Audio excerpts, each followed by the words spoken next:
అతను car driver. IAS officer అయిన యజమానికి ఎంతో నమ్మకస్తుడు. అందుకే 6 ఏళ్లుగా ఒకే చోట పనిచేస్తున్నాడు.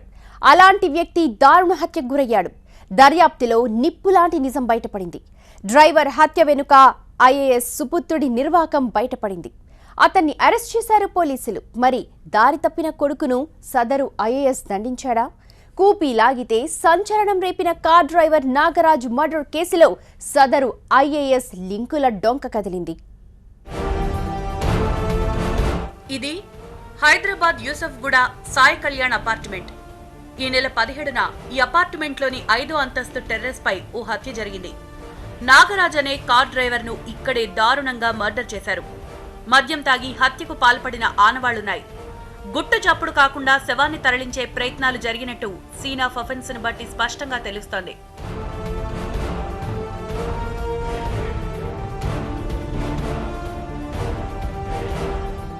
మార్చి 17న హత్య జరిగింది.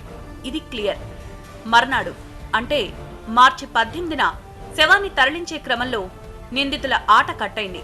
నిందితుల movements scene to scene CC కెమెరాలో రికార్డ్ అయ్యాయి.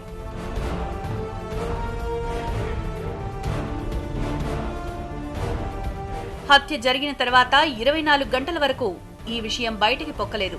అయితే శవాన్ని తరలించే ప్రయత్నంలో నిందితుల కథ అడ్డం తిరిగింది.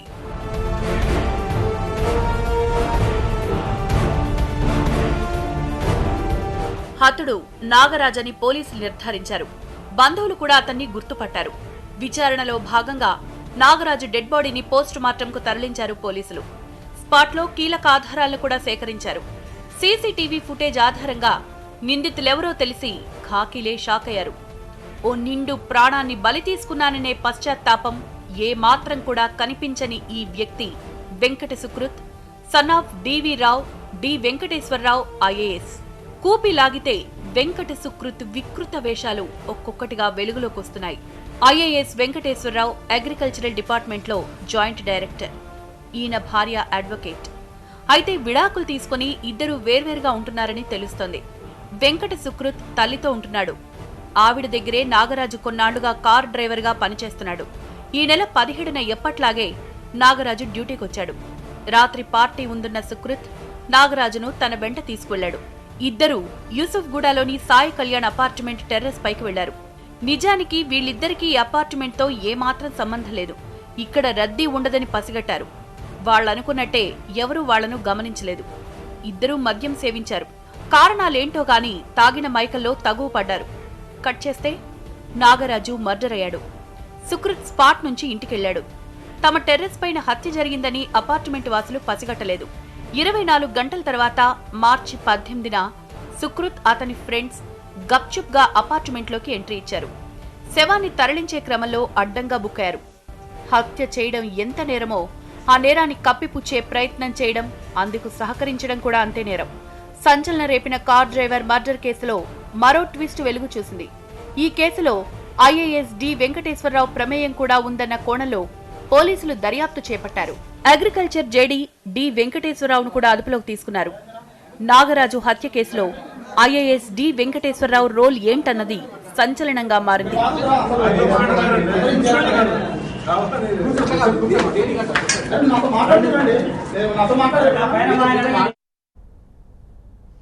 కార్ డ్రైవర్ నాగరాజును ఎందుకు హత్య చేశారు? మార్చి 17న అర్ధరాత్రి అపార్ట్మెంట్ టెర్రస్ పై అసలేం జరిగింది? కార్ డ్రైవర్తో ఐఏఎస్ సుపుత్రుడికి గొడవలున్నాయా? మద్యం తాగడానికి ఇదే అపార్ట్మెంట్ను ఎందుకు సెలెక్ట్ చేసుకున్నారు? సుకృత్ దొంగచాటు వ్యవహారం వెనుక మరేదైనా వికృత కోణం ఉందా? సుపుత్రుడి నిర్వాకం ఐఏఎస్ డివి రావుకు తెలుసా? సంచలనం రేపిన ఈ హత్య కేసులో అగ్రికల్చర్ జేడీ వెంకటేశ్వరరావు ప్రమేయం ఏంటి? బాధిత కుటుంబం ఏమంటోంది?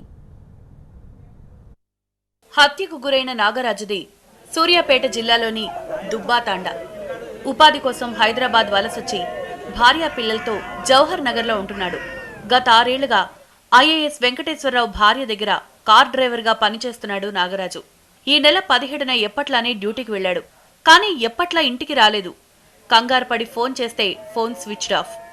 ఏం జరిగిందని ఆందోళన పడుతున్న టైంలో రాత్రి 8:30కు నాగరాజు నుంచి ఫోన్ వచ్చింది. తాను పెద్దబాబుతో ఉన్నానని, అర్ధరాత్రి వరకు ఇంటికొస్తానని చెప్పాడంటోంది అతని భార్య.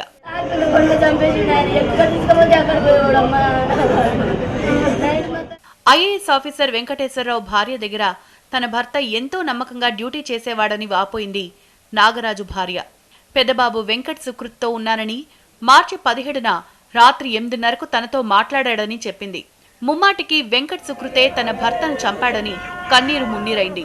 మేడం ఫోన్ చేసి ఏమని మేడం నాగరాజు వచ్చేసిండు, పెద్దబాబుతో ఉన్నాడని చెప్పకు, మేడం వచ్చేసిండు, నాగరాజు వచ్చేసిండు, ఇంట్లో వచ్చి పండుకుండాని మేడం ఇంకా ఏమనకును, ఈయనే చంపేసిండు సార్, కంపల్సరీ నాకు పెద్దబాబు కనబడ్డాడు సార్, ఆయనే చంపేసిండు సార్, పెద్దబాబు దగ్గరనే ఉన్నానని అన్నాడు సార్. నాకు సేఫ్గా ఉన్నాడు మీ ఆయన, ఎవరో లేడీస్ ఫోన్ ఎత్తింది, నేను చూసుకుంటా, నా బాధ్యత, నీ పిల్లలు, నువ్వు భయపడకు, టెన్షన్ పడకును, నీకు తెచ్చి ఒప్పచెప్పే బాధ్యత మాది, నువ్వేం ధైర్యంగా ఉండు, నువ్వేమనకు, నేను అట్లా ఎట్లా వదిలిపెడతా, ఆయనకి నా దగ్గర చాలా రోజు నుంచి డ్యూటీ చేస్తుండు కదా, నేను వదిలిపెట్టను. నాగరాజును హత్య చేశారనే విషయం కూడా తమకు చెప్పలేదన్నారు బంధువులు. గుర్తుపట్టడానికి రమ్మని పిలిచారు, కానీ కనీసం శవాన్ని కూడా చూడలేదు. రాత్రి నుంచి తాము కంటి మీద కునుకు లేకుండా పడిగాపులు కాస్తే నిందితులకు మాత్రం పోలీసులు రాచమర్యాదలు చేశారన్నారు. మాకు పోలీసులు ఇంతవరకు తను చనిపోయిన విషయము బాడీ గుర్తుపట్టనని కూడా మాకు చెప్పి బాడీ దగ్గర తీసుకెళ్లకుండా మమ్మల్ని బాడీని తీసుకెళ్లి మార్చురీలో పెట్టారు. దాని తర్వాత మాకు ఖాళీ ఫోటో చూపించిగో ఇది బాడీ అని చెప్పేసి మాకు చెప్తున్నారు. ఆ ఫోటో విషయాలు కూడా మాకు ఇంతవరకు ఆ బాడీని కూడా చూపించట్లేదు. తిప్పొట్లతో దారుణంగా చంపిన ఒక ఫుటేజ్ను చూపించి ఈ వ్యక్తి మీ ఓడేనా అని చెప్పేసి ఫోటోలలో చూపిస్తున్నారు మాకు. మేము అతన్ని గుర్తించలేని పరిస్థితి. నా ముద్దాయిని పట్టుకొచ్చి రాచరికంగా హుందాగా పట్టుకొచ్చి మా ముందలంగా తీసుకెళ్తున్నారు. మేమేమో నైట్ మొత్తం నిద్ర లేకుండా నిలబడి ఉంటే ఆ వ్యక్తి వెళ్ళి చైర్ మీద కూర్చుంటున్నారు సిఐ ముందు. దాన్ని బట్టి మాకేమర్థమవుతుందంటే ఇక్కడ రాజకీయాలు జరుగుతున్నాయి, మాకు అన్యాయం జరుగుతుంది. నాగరాజు తల్లిదండ్రులు, ఇతర బంధువులు కన్నీరు మున్నీరవుతున్నారు. నాగరాజు స్వగ్రామం సూర్యాపేట మండలంలోని దుబ్బతండా నుంచి పెద్ద ఎత్తున బంధువులు జూబ్లీహిల్స్ పోలీస్ స్టేషన్ దగ్గరకు చేరుకున్నారు. జూబ్లీహిల్స్ పోలీస్ స్టేషన్ దగ్గర నాగరాజు బంధువులు ఆందోళనకు దిగారు. ఎంతో నమ్మకంగా కుటుంబ సభ్యుడిగా మెలిగిన కార్ డ్రైవర్ నాగరాజును ఓనర్ కుమారుడే హత్య చేయడం సంచలనం రేపింది.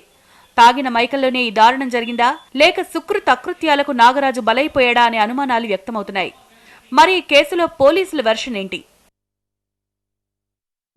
నాగరాజు మర్డర్ పక్కా పథకం ప్రకారం చేసిందేనా, లేక తాగిన మైకంలో జరిగిన దారుణమా? మూడో నేత్రాన్ని కదిలిస్తే సుకృత్ వికృతాల పర్వం కదులుతోంది. హత్య తరువాత శవాన్ని తరలించే యత్నం అతని క్రిమినల్ మెంటాలిటీని స్పష్టం చేసింది. అసలు నిజమేంటో పోలీసులు ఇప్పటికే అంచనాకొచ్చారు. నేరం చేసిన వాళ్లే కాదు, నేరాన్ని కప్పిపుచ్చేందుకు ప్రయత్నించిన వాళ్లను కటకటాల బాట పట్టిస్తామన్నారు.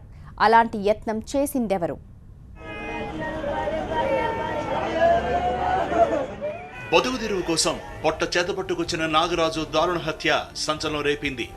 ఐఏఎస్ పుత్రరత్నం క్రిమినల్ మెంటాలిటీ అంతకన్నా కలకలం రేపుతోంది. తండ్రి ఐఏఎస్, తల్లి అడ్వకేట్, ఇద్దరూ పెద్ద హోదాలో ఉన్నారు. మేడం సార్ ఎంతో మంచివాళ్లని నాగరాజు కుటుంబ సభ్యులు కూడా చెప్తున్నారు. అంతలా వాళ్ల నమ్మకం పొందారు నాగరాజు కుటుంబం. కానీ ఏ లాభం? జీతమిచ్చిన వాళ్లే తమ జీవితాలను కాలరాస్తారని కలలోనైనా ఊహించలేదు. వయసులో తమకన్నా చిన్నవాడే అయినప్పటికీ పెద్దబాబు అని ప్రేమగా గౌరవంగా పిలిచినందుకు సుకృత్ వాళ్ల జీవితాలతో చెలగాటమాడాడు. సుకృత్ అరాచకాలు, అకృత్యాలు ఒక్కొక్కటిగా వెలుగులోకొస్తున్నాయి. నమ్మి వెంట వచ్చిన పాపానికి నమ్మకస్తుణ్ణి కడతీర్చిన సుకృతిలో పశ్చాత్తాపం ఏ కోసానా కనిపించలేదు. అడ్డంగా బుక్ అయినా దొరబాబులా బిల్డప్ ఇచ్చాడు. లిఫ్ట్ దగ్గర అతని వాలకమే అతను ఎలాంటి వాడో చాటి చెప్పింది. పోలీసుల్లోనే కాదు, అందరిలోనూ ఒకే అనుమానం. ఎంతో నమ్మకస్తుడైన నాగరాజును సుకృత్ ఎందుకు హత్య చేశాడు? మద్యం మైకల్లో ఈ దారుణానికి పాల్పడ్డా? తన అకృత్యాలు బయటపడతాయని ఎంతకు బరితెగించాడా? తాగిన మైకల్లో జరిగిన గొడవే కారణమా? అలాగైతే హత్య జరిగిన వెంటనే ఎటు వెళ్లాడు? 24 గంటల తర్వాత వచ్చి శవాన్ని తరలించడానికి ప్రయత్నించడం, శవాన్ని ప్యాక్ చేయడం, గుట్టు చప్పుడు కాకుండా టెర్రస్ పై నుంచి కిందకు తీసుకురావడం, ఇవన్నీ సుకృత్ క్రైమ్ మెంటాలిటీకి అర్థం పడుతున్నాయి. నాగరాజు హత్య కేసులో సుకృత్కు సాయపడిందెవరు? శవాన్ని గుట్టు చప్పుడు కాకుండా తరలించాలనే ఆలోచన ఎవరిది? అతనికి సహకరించిన ఫ్రెండ్ నిర్వాకం కూడా సీసీటీవీలో రికార్డ్ అయింది. అయితే ఈ ఇద్దరే ఈ తతంగం నడిపారా, లేక ఈ వ్యూహం వెనుక మరో మాస్టర్ మైండ్ ఉందా? సుకృత్ తండ్రి ఐఏఎస్ ఆఫీసర్ డివి రావు ప్రమేయం ఉందా? అన్ని కోణాల్లో విచారణ చేపట్టామన్నారు డీసీపీ వెంకటేశ్వరరావు. ఓనర్ కొడుకైన అతని డ్రైవరు వారి ఓనర్ కొడుకైన వెంకట్ సుక్రూపై ప్రాథమిక ఆధారాలు కనిపిస్తూ ఉన్నాయి. అక్కడున్న మనకు వీడియో ఫుటేజ్ని ఆధారంగా కొన్ని ఎవరెవరి ఇన్వాల్వ్మెంట్, ఈ వెంకట శుక్రు యొక్క ఇన్వాల్వ్మెంట్ మాకు తెలుస్తూ ఉంది. ఇంకా ఎవరిదైనా కూడా ఇన్వాల్వ్మెంట్ ఉందా అని కూడా మేము ఎస్టాబ్లిష్ చేయాల్సిన అవసరం ఉంది. కాబట్టి ఇంకా రకరకాల అభియోగాలు వస్తున్నాయి. వాళ్ళ ఫాదర్ కూడా ఇన్వాల్వ్మెంట్ ఉందని కొంతమంది చెప్తా ఉన్నారు. మరి దానికి శాస్త్రీయ ఆధారాలు కూడా సేకరించాల్సిన అవసరం ఉంది. కాబట్టి వాటిని సేకరించిన తర్వాత ఖచ్చితంగా అందులో ఇన్వాల్వ్ అయిన ప్రతి వ్యక్తిని కూడా అరెస్ట్ చేయడం. కాకీలు ఇలా చెప్పారా లేదో ఐఏఎస్ డివి రావు తెరపైకొచ్చారు.